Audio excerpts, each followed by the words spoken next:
Greetings, everybody. I saw 28 Years Later. 28 Years Later is the new film from Danny Boyle, written by Alex Garland. It's a return of the two to the series that they created way back at the turn of the century, with the seminal 28 Days Later. That movie completely changed the zombie game as well as the horror game. And sort of gave birth to the DIY digital camera movement in an interesting way. Like, of course, before then you had people making micro-budget films, stuff that, they could just shoot. But the sort of consumer-grade digital camera era was very new then.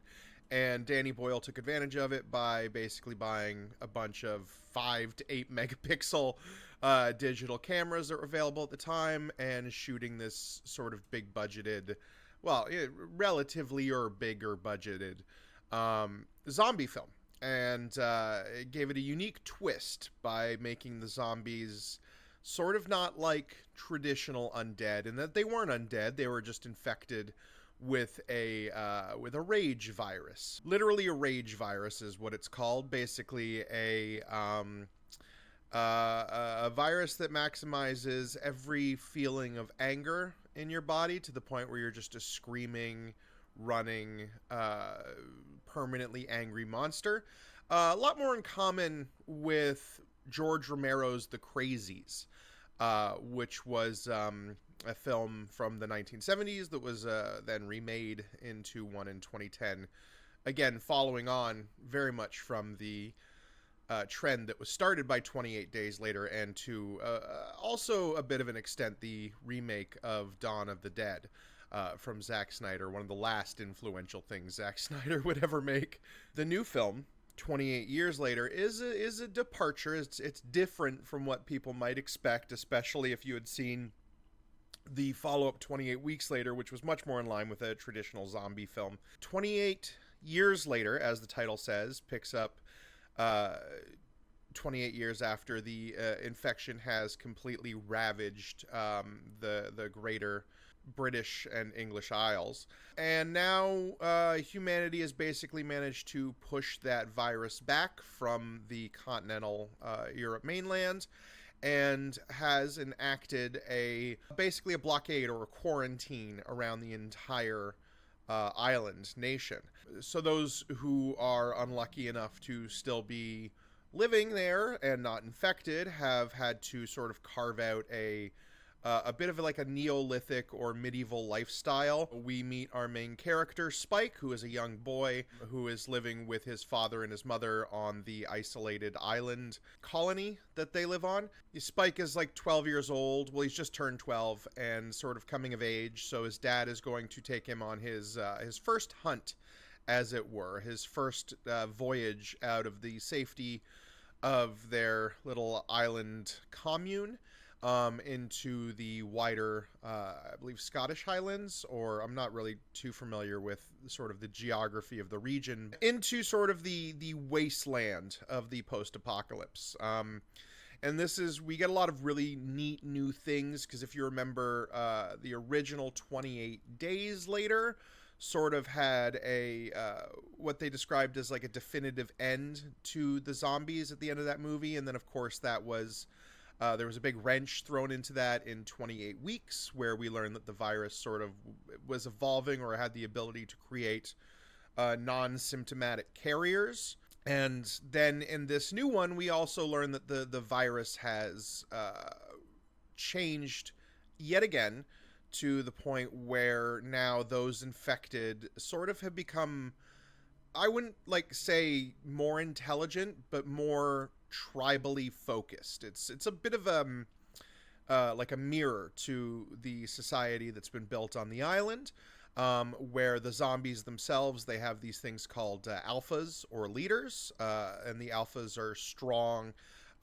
They have a little bit more intelligence. They seem to be able to problem solve certain things. They seem to be able to have sort of some capacity to lead or direct the lower zombies towards people, and they're the ones who kind of primarily make sure that their people are fed. Their people being these naked, infected screaming monsters who will spit blood into your face so that they can infect you. That was another, if you remember from the original, another unique thing about the so-called rage virus, the zombies in that film. There was no like tension about, oh, I'm bit, but I've got to hide that bite from my friends while I slowly turn into a zombie, and then at like the opportune moment for the plot, I go blah and then jump up. You know, you've seen it in 1,001 zombie films throughout history. The rage virus uniquely subverted that in that you are turned into a zombie in 10 seconds flat. So people like kind of know once they're infected, like once that blood gets in their eyes, you know, they have very, very minimal time before they're also a screaming monster. So yeah, Spike heads out with his dad into this sort of new world. And that's really only like the first half of the film, and I don't want to really spoil much plot-wise because I feel like this movie takes some very unique and interesting turns in the plot. It gets much more contemplative, a little slower towards the end, a little more emotional, and it's about, you know, its big climax isn't like a climax where you would expect something like the little island nation having to like have besieged against all these waves of zombies and fighting them off, and things are burning and people are screaming and running, you know, stuff you would see in like The Last of Us or, you know, the end of the Dawn of the Dead remake. Nothing like that happens in this film. It's more about an emotional journey for Spike, for his coming of age, his loss of innocence, his ability to maintain hope in a kind of a bleak world. And I thoroughly enjoyed all that. I thought it was very good. This movie's turning out to be a little divisive, and I can definitely see why, especially when it comes to the direct ending of the film, which again I'm not going to spoil, but I can say that it is a very like cliffhangery sequel setup, and that's already been wildly reported. The next film, I believe, is called The Kingdom of Bones, and that is or The Bone Kingdom, and that one is coming out in like a year or so, and that one is not going to be directed by Danny Boyle. He's still going to be producing it and kind of having a guiding creative hand, but I'm excited for that one because it's going to be directed by Nia DaCosta.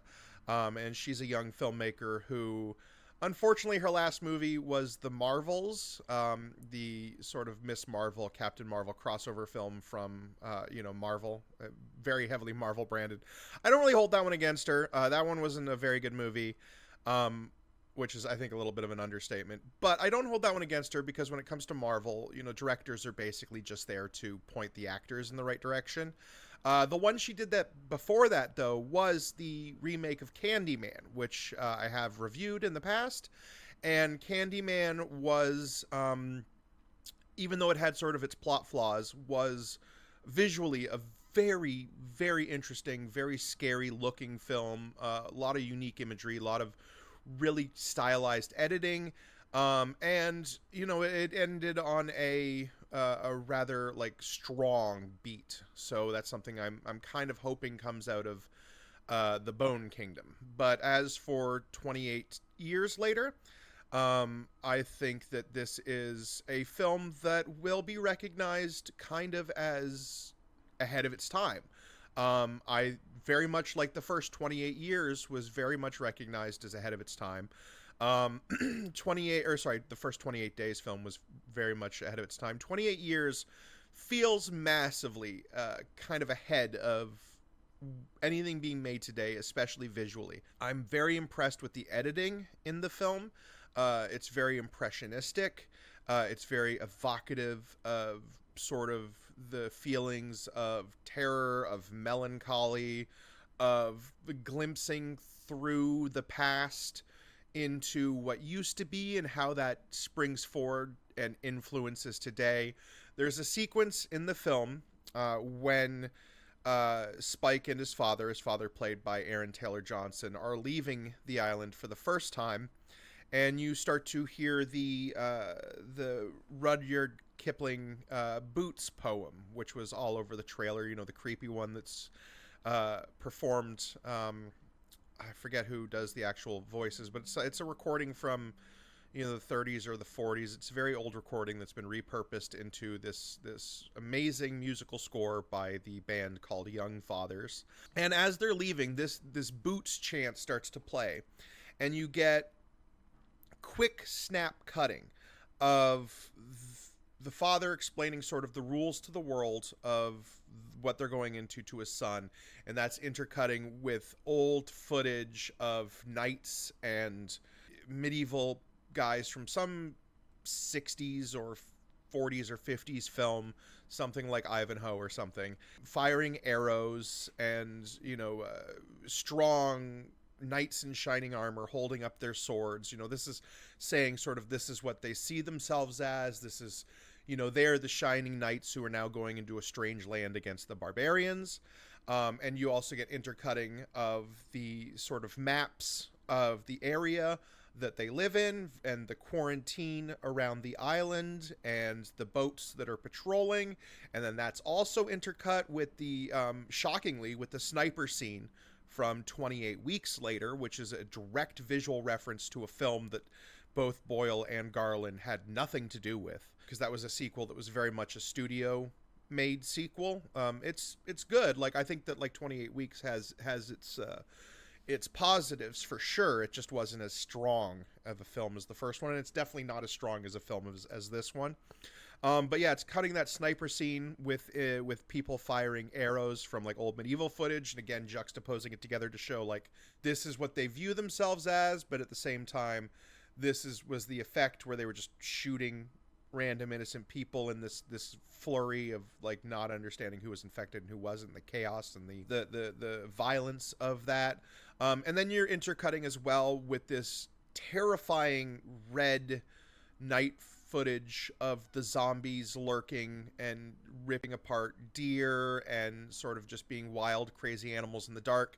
And because like they're going out in the day and it keeps cutting to the night, it's sort of foreshadowing the horrors that are lurking just in the darkness. And like all of that sort of impressionistic editing. At one point you get like a big wide shot, while again they're talking about the way things used to be. You get a big wide shot of a nice suburb with like all of its rows as houses and everything's clean, and then a few seconds later you get that exact same shot, but now everything is overgrown, everything is destroyed and abandoned, there's trees and life, and it's sort of like melancholy in the sense that like, yeah, like where people used to live, they don't live anymore. All this life and stuff that used to live there and thrive, it's gone. But also, it's not the end, because like nature has come and taken back over. And even without spoiling it, the kind of skull tower that is at the centerpiece of a lot of the marketing, the posters, the sort of bone forest that you see in some of the ads, that going into the film you would expect to be something that was indicative of brutality or of evil, something that maybe was done by somebody who enjoys death, or somebody like, I was kind of expecting them to run into a Colonel Kurtz type figure, and that doesn't happen. Instead, the reveal about the tower is that it's beautiful. It's a monument not to death but to life. It's about how each one of the skulls that are so carefully placed on another, it's a tribute to the lives that were lived in those skulls, to the eye, as the character says, those eye sockets contained eyes that saw things, those mouths spoke words. Each skull represents a memory and a life that was lost, and I think that was a really, really beautiful message and a really beautiful moment. I think the main performances in the film are also fantastic, especially from the young lead who plays Spike. This is a role that's very centered around a child actor, and a child actor in sort of an adult film. Well, not sort of, it is a very adult film. I think that he does a spectacular job. You really believe the moments he has where he sort of starts to question everything he's been told by his dad. You really believe his determination when he leaves the island. His arc from, being fearful or being, I wouldn't say indecisive, more just like hesitant when it comes to killing. especially when it comes to killing the infected. And sort of by the end of the film, you see that he's really come full circle on that. He's had his arc. He's very capable now. His hesitancy has disappeared. And then the film ends where it's, oh, he's going to be taking this next step, and we're not really sure where that's going to lead him. Aaron Taylor Johnson is very good as his dad, in a lot less of the film than I was expecting, which was a bit of a shock, but that does leave a lot of room for Jodie Comr, who plays Spike's mother. Jodie Comr of The Last Duel is, and a bunch of other movies. She's just an absolutely wonderful actress. She puts in an amazing performance here as his mother, who is sort of degenerating health-wise. And it wasn't even until the sort of the second act of the film that I started to see that's why Jodie Comer's here, because the first part of the film she's kind of mostly off screen and mostly in bed, and then the second part of the film she really and she has a very emotional last scene in the film. She has a very wonderful scenes where she's sort of helping her son while also dealing with the fact that she's losing pieces of herself mentally. So, I mean, as far as the movie goes 28 years later, I think that it is a very strong film. If you're a fan of the first movie, I think you'll be a fan of, say, the first half of this film, and then you might start to wish it had gone into more traditional territory. The first movie ends on a big, zombie attack siege, where this film does not. This film has more, like I said, more of an introspect. There is a bit of, tension towards the end with an alpha zombie, but it's more just about, it's more about his emotional arc. It's more about his character journey, Spike's character journey. And I think that that's one of the things that's done very well in this movie. If I do have any complaints about the film, because no movie is perfect, there is a lot that's set up, or there is a lot that's sort of alluded to very briefly or very tangentially, that feels like it is in there to sort of lead into plot elements of a sequel. And that isn't to say that this movie is like a Marvel film where it's not focused on telling its own story. It's instead focused on setting this up and doing that and setting this piece up. And this movie, it has its beginning, middle, and end, and it has its character arcs. But at the same time, there is a lot of stuff about Jodie Comer's father, Spike's grandfather, that's very vaguely alluded to, but seems like it's going to be so much more important. There's stuff about the Swedish military and a character who is there and then sort of doesn't end up being as important as he's sort of set up to be, but maybe is there to show Spike a glimpse of what the outside world looks like, because that's another unique element of this film is, inside Britain and inside this island, it's all completely sealed off. It's all very agrarian. It's all very Bronze Age at this point. People crafting their own arrows and stuff. But on the outside world, the world went on. The internet, Uber Eats, cell phones, all of that stuff exists in Greater Europe and North America. It exists just as it does now. It's sort of like Britain itself has been sort of knocked back and then frozen in amber while the rest of the world moved on without it. Yeah, the kind of stuff that's only there to, or feels like it's only there to world build or to set up the future iterations. This is going to be a trilogy because there's another film planned after the Bone Kingdom. I'll have to look up if that's the right name for it. I think it's the Bone Kingdom. So, that stuff, it really feels like they did come into it with an eye on making an expanded story. And there's a lot of kind of screen time elements in this first one, 28 years, that very much feel like they only exist to plant the seeds of further plot elements in the future. Whether or not that all comes together really depends on the second movie, and it very much depends on the third movie. I can definitely see this sort of having a arc similar to something like the recent Planet of the Apes trilogy, where you you see sort of the evolution of a singular character from childhood to leadership to adulthood, and then eventually to their end. This movie also had, weirdly, I think, a lot in common with the fourth Apes movie that just recently came out, Kingdom of the Planet of the Apes, although that one was more of a traditional sort of YA Conan-style journey. This one's more thoughtful and quiet. There are some wonderfully tense action sequences in this film, though I don't want to give you the impression that this movie is just pure talk, talk, talk. There are still lots of moments where people are being chased by zombies. There is a heart-stopping scene, a truly heart-stopping scene involving the causeway between the island and the mainland, because they set up very early that there is this causeway that will be underwater most of the time. It's really only accessible for about 4 hours during low tide. After the tide comes in, it's completely submerged, and the currents are too strong to swim to the island. And you get this wonderful scene of, like, I don't want to give too much away, but it does involve like a tense chase down that causeway. So yeah, 28 years later, I recommend highly. I think it was very inventive. I think the use of iPhones is also both a wonderful homage to the first movie, which was shot on consumer-grade digital cameras around the early 2000s. So not a movie that sort of holds up in terms of its resolution, but does hold up in terms of its visuals.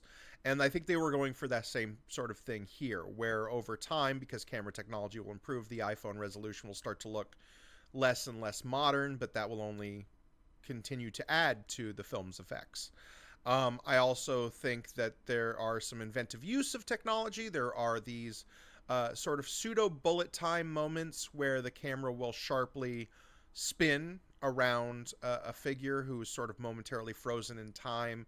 And the way they did that was they just set up like 7 or 10 iPhones on a board in front of a guy in a sort of semicircular fashion that recorded every side at once, and they could just very much easily just splice it all together into this sort of bullet time effect, which is a little jarring when you see it at first, but I think it adds to the sort of heightened moments, as Spike seeing them, like when he makes his first kill or something, or he makes a kill, and it stops and zooms around it. That's sort of how it's like happening in his mind, where that moment is expanding out.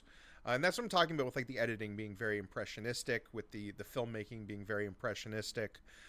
It's not literal. It's more about setting a tone and a feeling, and sort of building an emotional core inside of you as you watch the movie, of melancholy, of loss, of continuing on, of the way, things can be one way one moment and then very suddenly not be that way.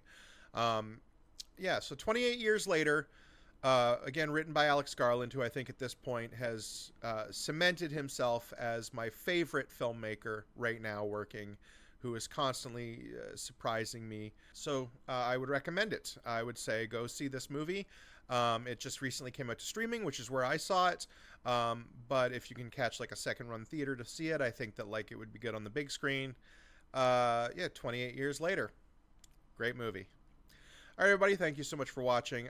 This was more of one of my impromptu ones. I'm trying to do sort of less written. I said I was going to do less written ones when I did the one previously. And then I immediately released 2 written ones with Warfare and Sinners. But I just wanted to talk about 28 years later because it's been sticking with me. I saw it 4 days ago, and I haven't stopped thinking about it since. And I've gone back and just kind of rewatched some scenes to really take it in. And I think I'm going to do a full rewatch very soon.